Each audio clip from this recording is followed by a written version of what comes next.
Something strange is happening right now. Gold is going up, not slowly, not quietly, fast enough that even people who don't care about gold are starting to notice. And every time this happens, you hear the same explanation. Investors are nervous. Markets are uncertain. People are looking for safety. That story sounds reasonable. It's also incomplete. Because gold doesn't move like this just because people feel uneasy. It moves like this when the rules people rely on start to crack. And that's what's happening now. Gold isn't going up because investors are scared. That's the polite story people tell when they don't want to finish the sentence.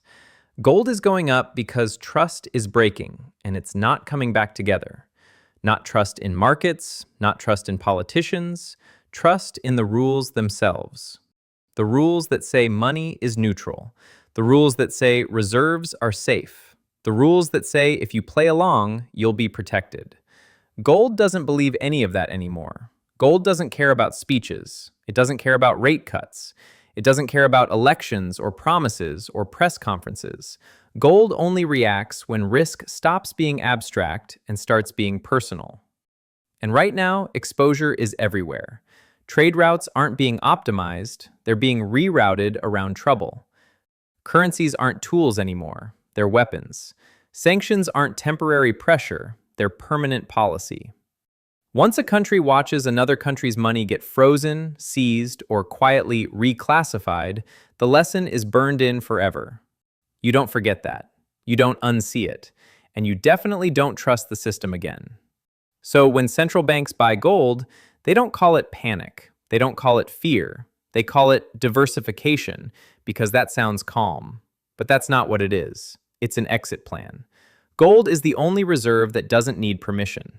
No clearinghouse, no network, no phone call where someone on the other end gets to say no. That's the real reason it's moving. Here's the part people don't like hearing. The countries that run the financial plumbing don't carry the risk. The countries that depend on it carry all of it. If you control the system, you assume loyalty. If you rely on the system, you absorb consequences. Gold sits outside that deal. That's why it matters. People keep calling this a safe haven rally. That's wrong. Safe havens are for storms you expect to end. This is what markets do when they stop believing the storm is temporary. Gold going up isn't a sign of confidence. It's a warning label. It says the promises are weaker than the headlines. It says control costs more than it used to. It says the old setup still exists, but only on paper. Gold doesn't rush. It doesn't celebrate. It doesn't blink. It just waits. And every day it waits, it gets more expensive for the people who assumed the system would still protect them when it mattered.